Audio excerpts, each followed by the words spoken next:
masyarakat saudara, kok tiba-tiba saudara muncul di video mau mengajak saya fight duel, dan saudara lah yang berani menantang saya. Ya kalau menantang dengan kebenaran nggak apa-apa.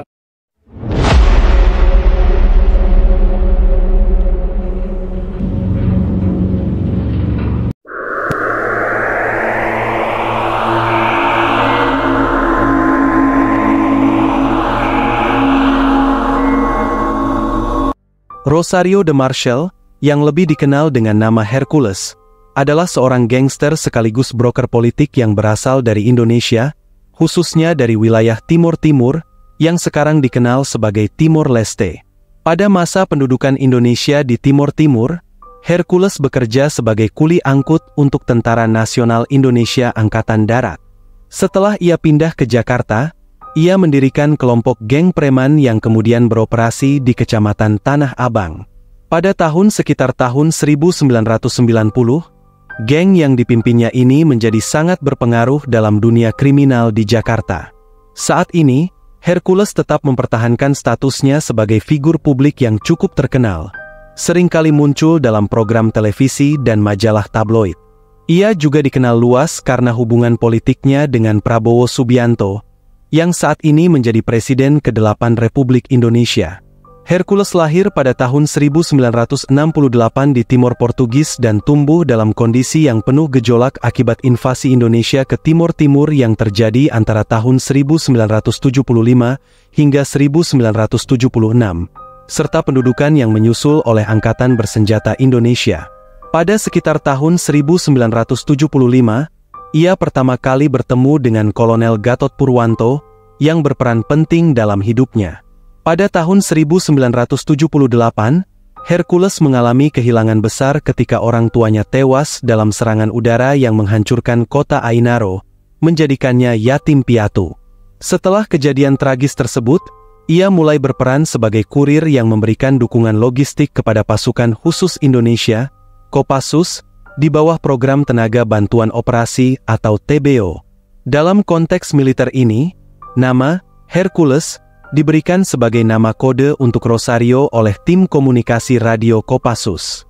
Selama masa bertugas di TBO, Hercules terlibat dalam sejumlah pertempuran kecil melawan kelompok perlawanan pro-kemerdekaan, Valintil. Dalam salah satu pertempuran, helikopternya mengalami kecelakaan yang mengakibatkan kehilangan mata kanan dan tangan kanannya. Setelah insiden tersebut, ia dibawa ke Rumah Sakit Pusat Angkatan Darat Gatot Subroto di Jakarta untuk menjalani operasi. Dalam momen itu, Hercules mengungkapkan rasa terima kasihnya kepada Prabowo Subianto, yang saat itu menjabat sebagai Panglima Satuan Komando Nanggala, atas dukungan yang diberikan selama masa sulit tersebut. Sejak peristiwa itu, Hercules dikenal memiliki loyalitas yang sangat kuat terhadap Prabowo. Sejak akhir tahun 1980-an, Hercules mulai menetap di Jakarta bersama dengan sejumlah pemuda dari Timur Timur. Di awal kedatangannya, ia mendapatkan pekerjaan sebagai insinyur yang mengurus komponen kelistrikan. Namun, tidak lama setelah itu, ia memilih untuk meninggalkan pekerjaannya tersebut dan berpindah ke kawasan komersial Tanah Abang. Setelah menetap di sana, Hercules mulai membentuk geng preman bersama rekan-rekannya sesama migran Timor. Di antaranya adalah Logo Fallenberg dan Alfredo Monteiro Pires. Dengan cepat, ia berhasil mengembangkan usahanya melalui praktik pemerasan dan menjadi mucikari. Selain itu, ia juga melakukan pemerasan dengan dukungan dari pihak militer Indonesia, bertujuan untuk mengintimidasi dan menyingkirkan gerakan pro-kemerdekaan Timor yang berada di Jakarta. Namun, kejayaan kerajaannya sebagai gangster mulai merosot pada akhir tahun 1990-an, ketika beberapa anggota geng Hercules menolak untuk ikut serta dalam demonstrasi yang mendukung integrasi. Akibat penolakan ini, gengnya kehilangan perlindungan dari militer. Dan Prabowo Subianto, yang sebelumnya memberikan dukungan, membiarkan kelompok preman lain mengambil alih kekuasaan di Tanah Abang. Hercules pun dicopot dari jabatannya setelah terjadinya pertikaian sengit dengan geng Betawi dan Madura, yang dipimpin oleh sosok-sosok berpengaruh seperti Bang Ucu dan Abraham Lunggana. Setelah disingkirkan dari dunia bawah Tanah Abang, Hercules berusaha membangun kembali reputasinya dengan terjun ke bisnis penagihan utang dan jaminan. Ia mengembangkan banyak lahan serta usaha di bidang pertanian dan perikanan, yang menjadikannya sosok yang cukup dermawan di kalangan komunitasnya. Di antara para migran dari Indonesia Timur, Hercules menjadi figur yang disegani, karena ia menyediakan pekerjaan, membangun jaringan, dan menawarkan perlindungan bagi pendatang baru yang datang ke Jakarta. Meski demikian, ia tetap bersaing dengan tokoh-tokoh kejahatan terorganisir lainnya, seperti John Kay dan Basri Sangaji. Pada tahun 2008, hubungan antara Hercules dan Prabowo kembali terjalin setelah Prabowo mendirikan Partai Gerakan Indonesia Raya atau Gerindra. Untuk memobilisasi jaringan preman yang dimilikinya, pada tahun 2011 Hercules mendirikan sebuah organisasi sosial bernama Gerakan Rakyat untuk Indonesia Baru atau GRIP. Organisasi ini bertujuan untuk menggalang dukungan politik di tingkat akar rumput bagi Prabowo, dengan melibatkan tokoh-tokoh lokal yang berpengaruh, kelompok main hakim sendiri, serta mantan milisi. Hercules mungkin tidak memiliki tubuh yang besar dan kekar. Namun jika berbicara tentang keberaniannya, ia adalah sosok yang sangat mengesankan. Bersama dengan timnya, Hercules seringkali terlibat dalam tindakan-tindakan yang benar-benar mengejutkan banyak orang. Salah satu insiden yang paling terkenal adalah ketika mereka melakukan serangan mendadak ke kantor harian Indopos. Tindakan tersebut diambil karena Hercules merasa bahwa pemberitaan yang dimuat di koran tersebut tidak mendukungnya dan bahkan berpotensi merugikan reputasinya di mata publik.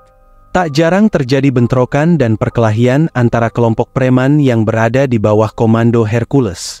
Setiap bentrokan atau tawuran yang ia pimpin selalu berujung pada banyaknya korban jiwa, menandakan betapa serius dan berbahayanya situasi yang melibatkan dirinya. Kejadian-kejadian tersebut menunjukkan bahwa konflik yang terjadi bukan hanya sekadar perseteruan biasa, melainkan seringkali membawa konsekuensi yang sangat fatal. Salah satu momen yang paling dramatis dalam kehidupan Hercules terjadi ketika ia dijebak oleh musuh-musuhnya.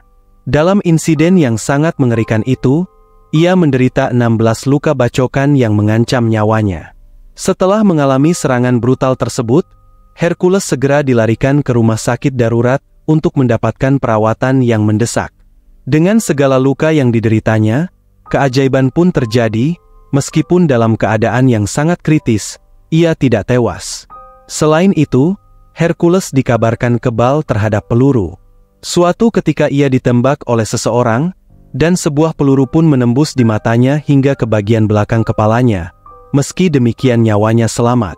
Namun, ketika ditanya mengenai isu kebal peluru yang melingkupi dirinya, Hercules memberikan penjelasan yang cukup menarik. Ia menyatakan bahwa alasan ia masih hidup hingga saat ini adalah karena dedikasinya dalam kegiatan amal, khususnya dalam membantu anak-anak yatim piatu, serta berkat doa-doa yang selalu ia panjatkan untuk keselamatannya. Meskipun begitu, hubungan Hercules dengan pihak kepolisian seringkali tidak harmonis. Ia terlibat dalam banyak kekacauan dan pertikaian di tempat umum, yang membuatnya terlihat sering berurusan dengan aparat penegak hukum. Salah satu insiden besar terjadi pada tanggal 30 Agustus 2012, ketika anak buah Hercules terlibat bentrokan dengan kelompok yang dipimpin oleh John Kay. Bentrokan ini diduga berkaitan dengan perebutan lahan untuk pelestarian alam yang menjadi sangat krusial.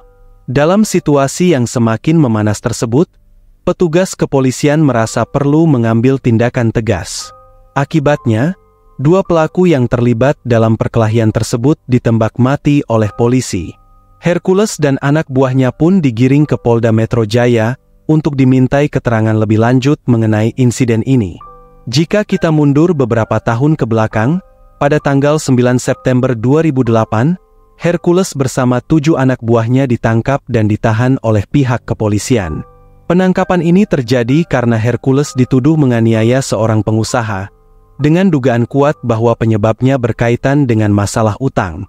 Insiden lain yang cukup terkenal terjadi pada tahun 2005, ketika Hercules dan anak buahnya melakukan penyerangan terhadap kantor redaksi harian Indopos yang terletak di Kebayoran Lama, Jakarta Selatan.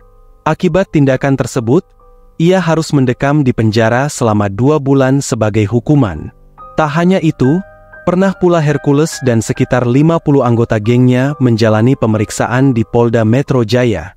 Pemeriksaan ini dilakukan karena Hercules merasa tidak senang dengan tindakan yang diambil oleh petugas kepolisian. Kasus ini berkaitan dengan proyek pembangunan rumah toko di lokasi perumahan Kebon Jeruk Indah.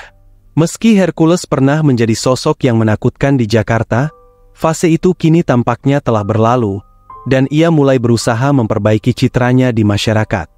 Hercules saat ini sangat berbeda dibandingkan dengan sosok yang dikenal di masa lalu.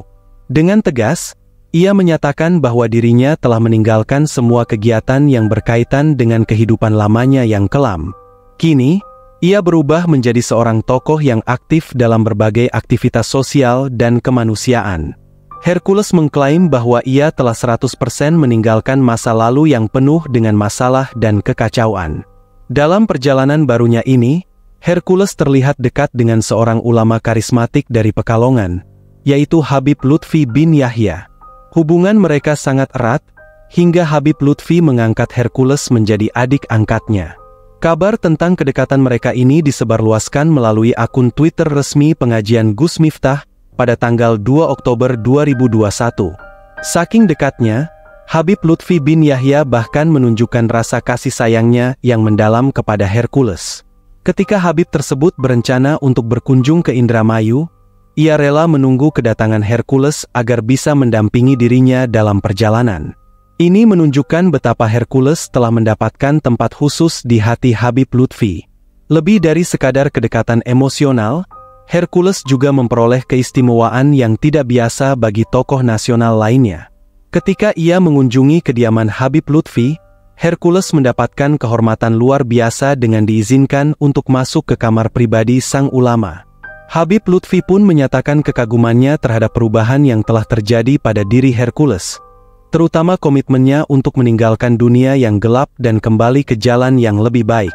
Perubahan ini tidak hanya menggambarkan perjalanan pribadi Hercules, tetapi juga menggambarkan harapan dan penerimaan yang diberikan oleh masyarakat sekitar, terutama oleh sosok-sosok yang dihormati seperti Habib Lutfi bin Yahya.